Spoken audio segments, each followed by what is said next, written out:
Hi, everybody. Mitch Tanenbaum here. Thanks for joining me today. Today's conversation is going to be a bit technical, which is why I picked a technical background for the conversation. And we're going to talk about something called multi-factor authentication fatigue, or MFA fatigue. The recent Uber breach in September 2022 used this technique successfully to pretty much fully compromise Uber, and the Microsoft breach that happened, I think, last month also used this. And we're seeing this more and more. We're seeing this. Our customers are telling us about these kind of attacks also. So, and I'll explain what it is in a minute. But the reason why it's important to discuss is because it is becoming significantly more common, and it is very effective. So what is MFA fatigue? Um, Everybody is familiar with multi-factor authentication in one form or another, but there's a zillion different ways you can do multi-factor authentication. One way is to have an app on your phone which pops up a message when you are trying to log on, and all you need to do is click on a little yes button, and it logs you in. That's a form of multi-factor authentication. Another form of multi-factor authentication is a text message where what you need to do is reply to that text message and say, yes, it's okay. Another form of multi-factor authentication is a phone call. And you get a phone call and it says, are you trying to log on to this website? If you are, press 1. If you're not, press 2. The way MFA fatigue works is that the hacker bombards the user with hundreds of these requests an hour, just hoping that the user will be sufficiently annoyed by getting all these phone calls at 1 o'clock in the morning, or text messages or pop-ups on their phone at 1 o'clock in the morning, so that they just say yes and they let the bad guy in, and at that point it's all over. So that's kind of what MFA fatigue is. Now let's talk about, well, what are you doing? So right now, the three most common forms of MFA that people use are text messages in one form or another, different varieties of text messages, phone calls, and what's called push notifications, which is a pop-up which appears on the user's phone. These are probably the three most convenient, possibly, MFA methods, and also the three most ripe for this kind of attack, which is probably why this kind of attack has become more popular. So what should you be doing to go off and reduce the possibility of these MFA attacks? Number one is, as part of your anti-phishing training that hopefully you are already doing, you include these kinds of attacks and see whether people fall for it. And then you've got to train people on why they shouldn't fall for it. So that's number one. Number two, in terms of MFA possible techniques, what should you use? You should use anything that doesn't make you easy to fall victim to this kind of attack. So what are some of those things? There is something called FIDO2. It's a standard. It's implemented using a physical hardware device that you can put on your keychain. And with FIDO2, you plug the FIDO2, the YubiKey, into your computer, or using near field communications next to your phone, and it authenticates you. And so there's nothing going from the website to you that can be used to abuse you. Another technique is called a reverse push, which is you have an app on your phone, but rather than pushing a request to you, the system instead displays a code, whatever it can be, 4-digit, 6-digit, 8-digit code on the screen when you try to log in. You type that code in the app, and then the app communicates with the website over the internet and says, yes, he entered the code. The website compares the code that you entered against the code that's on the screen, and magically you're logged in.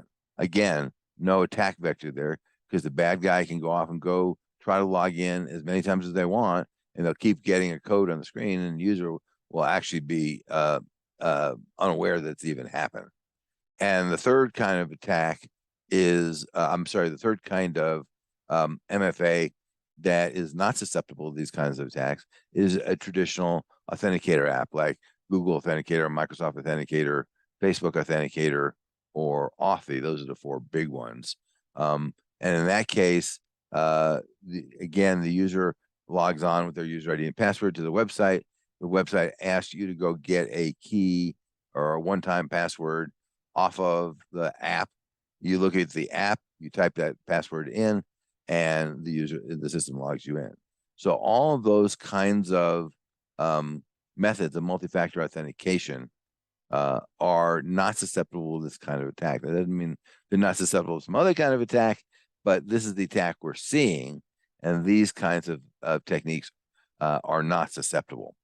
But what else should you do as an IT administrator? Number one is something called geofencing. If your users are only in, pick a place, Utah, okay, why would users log in from someplace else? Well, first of all, they're a hacker. That's number one, obviously. Number two, they could be on vacation. So you can put geofencing in there and say, I'm only going to allow logins from the United States. Now, could a hacker compromise, some computer in Iowa, and then they would be in the United States? Sure. But does it make it harder? Absolutely. And remember, the objective here is to make life harder, so they go attack somebody else instead of attacking you.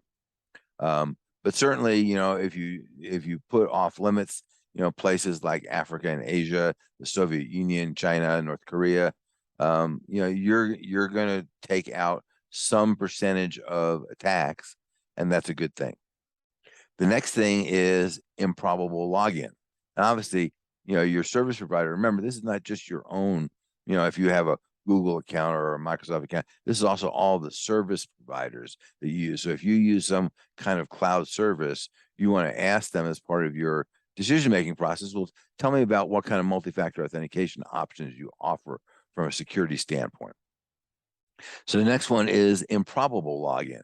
Improbable login is where the last successful login was, let's say where I am, Colorado, and then 30 minutes later, there's an attempt to log in from New York. And 5 minutes later, there is an attempt to log in from California. And 5 minutes later, there is an attempt to log in from France. Well, that's what's called improbable login. And, for example, Microsoft offers options that says, gee, I'm going to throw an alert to IT, but I'm going to let the user log in. Or, no, I'm not going to let the user log in, and I will throw an alert to IT. Lots of options on all these things. But, given that people don't do supersonic travel, you can't be in two places at once. Different people, different companies will implement improbable login differently, but something like that is a good thing. Rate limiting is another one. How many login attempts does the system allow? Now, one way people have historically done that is by your IP address, but that doesn't work because these bad guys have networks of compromised computers, thousands and hundreds of thousands of computers. So they're going to try each computer one time, once an hour. So that says they can try, 1,000 times an hour and bombard you with stuff. But what you do want is rate limiting per account. So if Mitch has an account on this system, what I want to do is say, we're only going to allow one login attempt every 30 seconds, every minute, whatever. If you fail after 3 failed login attempts, 5 failed login attempts, we're going to block you for an hour, 30 minutes, whatever. What it's going to do is going to make this kind of, and these guys are all trying to do high volume attacks, these kind of high volume attacks not very effective. And lastly, and again, this depends on your business, hour of the day time limits.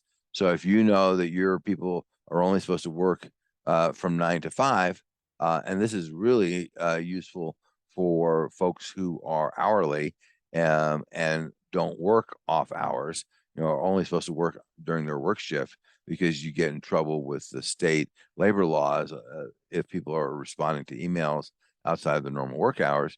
if you say this person only can work from 9 to 5, well, maybe you set a time window from 8 to 6 to give you a little bit of room. But outside of 8 to 6, it just doesn't work. So those are some things that you can do. Sorry, this is a little bit longer than some of the videos that we do, but I think this is a really important subject. And obviously, if you have questions, because this is complex, please reach out to us. We'll be happy to do that. Until next time, thanks for listening. Turnkey Cybersecurity and Privacy Solutions offers the complete cybersecurity program for small to medium-sized